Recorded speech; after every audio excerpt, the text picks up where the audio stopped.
ውረድ እንውረድ አላዋጣንም፣ ፍና ከስቃይ አላዋጣንም። ሆብሎ ገድሎ መሞት ላይ ዳዳው ከእንግዲህ ብረት ገብስ ሆኗል ዕዳው።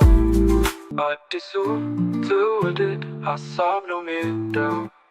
በትግራይ ምድር ላይ ባለፉት ጥቂት ዓመታት የተከሰተው ሰቆቃ ገና አልበረደም። እናቶች ልጆቻቸውን የቀበሩበት አፈር አልደረቀም። የኤርትራ ሰራዊት በንጹሃን ላይ የፈጸመው ግፍና ጭፍጨፋ በህዝቡ ልቦና ውስጥ የፈጠረው ጠባሳ ገና ትኩስ ነው። ይሁን እንጂ ዛሬ ላይ የምንታዘበው የፖለቲካ ትርታ የታሪክ ክህደት ብቻ ሳይሆን እውነትም የቀንጅብ የሚያሰኝ ድራማ ሆኖ ተገኝቷል። ትላንት ሻዕቢያን የህልውናችን ጠላት በማለት ህዝቡን ለጦርነት ሲቀሰቅሱ የነበሩት የደብረ ጽዮን ቡድን አባላት ዛሬ ለአስመራው መሪ የናፍቆት ደብዳቤ መጻፍ መቀጠላቸው ፖለቲካውን የፌዝ መድረክ አድርጎታል። ነገሩ ከአህያ ጋር የዋለች ጊደር ሆኖብን እንጂ ትላንትና ዛሬን ያገናዘበ ሰው ይሄን ጉድ ሲሰማ የእንቅልፍ ክኒን የወሰደ ፖለቲካ ካልሆነ በቀር ሊገባው አይችልም።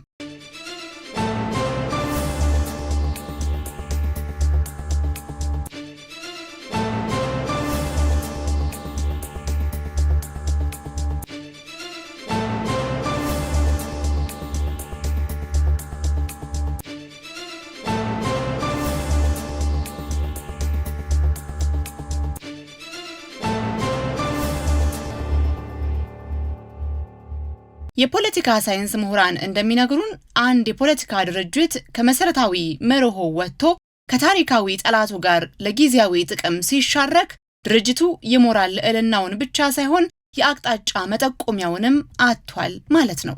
ህወሓት ዛሬ የሚያሳየን ፖለቲካ ልክ እንደ ሰፈር ወሬኛ ጠላቴ ነው ያሉትን ሰውዬ ራብ ሲመጣ ጋሼ ብሎ የመጥራት ያህል ዝቅጠት ነው። የታሪክ ምሁር ዶክተር ላጲሶ ጌዴሌቦ በአንድ ወቅት የኢትዮጵያ ፖለቲካ ትልቁ ፈተና የታሪክ ቁርሾ ለጊዜያዊ ስልጣን መጠቀሚያ ማድረግ ነው ሲሉ አደመጥኩ። ህወሓት ግን ከቁርሾ አልፎ ቁስሉን እንደ አዲስ እየቧጠጠው ነው። ነገሩ ስትጣላ የምትታረቅበትን መንገድ አትዝጋ የሚለውን ብሂል ተከትሎ ሳይሆን ስትቸገር የጠላሃውን ሰው ጫማ ላስ የሚል አዲስ የፖለቲካ ፍልስፍና የፈጠሩ ይመስላል። ይህ መርህ አልባ ጋብቻ በትግራይ ወጣቶች ላይ እየተደገሰ ያለ ሌላ የሞት ግብዣ ነው። ባለፉት ጦርነት በመቶ ሺዎች የሚቆጠሩ ወጣቶች ለድርጅቱ ቃል ኪዳን ሲሉ ህይወታቸውን ገብረዋል። ዛሬ ያ ሁሉ መስዋዕትነት ተረስቶ የፖለቲካ ቁማሩ ወደ አስመራ ሲዞር ጥያቄው ያ ሁሉ ወጣት ያለቀው ለምን ነበር የሚል ይሆናል። ታዋቂው ጸሐፊ ጋብርኤል ጋርሲያ ማርኬዝ ክህደት ማለት ትላንት የሞቱለትን ዓላማ ዛሬ ለራስ ጥቅም መሸጥ ነው ይላል። ይህ አባባል የክህደትን ምንነት ከግል ስሜት ባለፈ በታሪክና በሞራል ሚዛን የሚተነትን ጥልቅ ፍልስፍና ነው። ክህደት የሚከብደው በመስዋዕትነት ደም ላይ ሲቆም ነው። ማርኬዝ ትላንት የሞቱለትን ሲል ለዛ ዓላማ ሲባል የተከፈለውን ውድ ህይወት ያሳስበናል። ስለዚህ ክህደት ማለት የሞቱትን ሰዎች ደም እንደ ተራ ውሃ ማፍሰስ፣ መቃብራቸውን መርገጥና ለከፈሉት ዋጋ ማሳጣት ነው። ህወሓት ግን ዓላማውን መሸጥ ብቻ ሳይሆን በቅናሽ ዋጋ ለጨረታ ያቀረበው ይመስላል። የትግራይ ወጣት ዛሬም የፖለቲካ ካርታ መጫወቻ የሆነ መሆኑ እጅግ ያሳዝናል።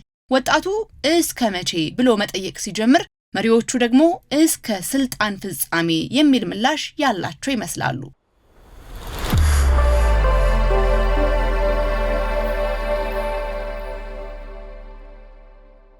በአሁኑ ወቅት የሚታየው የፖለቲካ እንቅስቃሴ የሚያመለክተው የስልጣን ዕድሜን ለማራዘም ሲባል የጠላትን ጋሻ ማንገብ እንደ ዋና ስትራቴጂ መያዙን ነው። ይህ ግን የባዕድ ተላላኪነት ፍጹም መገለጫ ነው። የፖለቲካ ተንታኞች እንደሚሉት ህወሓት ከመመራት መጥፋትን የመረጠ ይመስላል። ፍትህ በሌለበት ሰላም አይኖርም ይባላል። ህወሓት ግን ፍትህን በአስመራ ቪዛ ሊቀይረው እየሞከረ ነው። ነገሩ የቆጡን አውርድ ብላ የብብቷን ጣለች እንደሚባለው እንዳይሆን ግን ስጋት አለ። የራስን ህዝብ ለባዕድ አሳልፎ መስጠት የፖለቲካ ጥበብ ሳይሆን የቤት ስራውን ያልሰራ ተማሪ የመጨረሻ ማጭበርበሪያ ሙከራ ነው። ለመሆኑ ቪዛ የሞራል ቁስልን ይፈውሳል? የንጹሃን ደም በፈሰሰበት ምድር ላይ የፍትህ ጥያቄን በዲፕሎማሲያዊ ፈገግታ ለመሸፈን መሞከር ሰላምን ሳይሆን ሌላ ዙር ቁጭትን መውለድ ነው። የፖለቲካ መሪዎች የቤት ስራቸው የህዝባቸውን እንባ ማበስ እንጂ እንባ ላፈሰሰው አካል ቀይ ምንጣፍ ማንጠፍ አልነበረም። ዛሬ በአስመራ ደጅ የሚደረገው ሽርጉድ ትላንት መስዋዕትነት ሲባል ለነበረው ትርክት ትልቅ ፌዝ ነው። ነገሩ ከጅብ ጋር የተስማማ እረኛ በጎቹን ለራት ጋብዟል እንደሚሉት ነው። በህዝብ ስም እየነገዱ የህዝብን ደህንነት ለባዕድ አሳልፎ መስጠት የብልህነት ሳይሆን የኪሳራ ፖለቲካ ማሳያ ነው። ታሪክ ደግሞ እንዲህ አይነት የማጭበርበሪያ ሙከራዎችን መዝግቦ ይይዛል። ትላንት ኢትዮጵያ ወረረችን እያሉ ህዝብን ሲያሸብሩ የነበሩ አካላት ዛሬ ከእውነተኛ ወራሪና ግፈኛ ጋር በሚስጥር ማሴራቸው ለታሪክ ተመራማሪዎች ትልቅ ቀልድ ነው። ይህ ድርጊት የፖለቲካ መርህ አልባነት ብቻ ሳይሆን ህዝብን እንደፈለጉ ሊነዱት እንደሚችሉት ዕቃ የመቁጠር ትልቅ ንቀት ነው። ነገሩ እንዲህ ነው። ትላንትና ዛሬ የማይገጣጠሙበት የፖለቲካ ትርክት መጨረሻው ግራ መጋባት ነው። ኢትዮጵያ ጠላትህ ናት ብለው ወጣቱን ለጦርነት ሲማግዱ የነበሩ መሪዎች ዛሬ በንጹሃን ደም የጨቀየውን እጅ ለመጨበጥ ሲሽቀዳደሙ ማየት የዝቅጠት ጥግ ነው። ለታሪክ ተመራማሪዎች ቀልድ የሆነው ትላንት እንደ ታላቅ የህልውና ተሟጋች የተሳሉት ግለሰቦች ዛሬ የራሳቸውን ህልውና ለማቆየት ሲሉ የህዝባቸውን ሰላም ለባዕድ ገበያ ማቅረባቸው ነው። ይህ አይነቱ አካሄድ ባለቤቱን ካልናቁ አጥሩን አይነቀንቁ እንደሚባለው ነው። የገዛ መሪዎቹ የናቁትንና ለጠላት አሳልፈው የሰጡትን ህዝብ ባዕዳን እንዳሻቸው ቢጫወቱበት ምን ይደንቃል? ይህ ድራማ በትክክል የሚያሳየው አንድ እውነት አለ። ለአንዳንዶች ጠላትና ወዳጅ የሚባሉት ቃላት ትርጉማቸው የሚለካው በህዝብ ደህንነት ሳይሆን በስልጣን ወንበራቸው ርቀትና ቅርበት ብቻ መሆኑን ነው። ታሪክ ግን ይህንን የዛሬውን ቀልድ ነገ በመራራ ሐቅነቱ መመዝገቡ አይቀሬ ነው። የህወሓት ቡድን ከሻዕቢያ ጋር ለመወዳጀት የሚያደርገው ጥረት በትግራይ ህዝብ ላይ የሚፈጸም ቀጥተኛ ግፍ ነው። ይህ አካሄድ ከትውልድ ተጠያቂነት አያስመልጥም። የታሪክ ማዕበል የሚነሳበት ጊዜ ከፊታችን ነው። ያኔ ለስልጣን ሲባል የህዝብን መስዋዕትነት የሸጡ አካላት ዋጋቸውን ያገኛሉ። ውረድን ውረድ አላዋጣንም፣ ፍና ከስቃይ አላዋጣንም፣ ሆብሎ ገድሎ መሞት ላይ ዳዳው ከእንግዲህ ብረት ገብስ ሆኗል ዕዳው።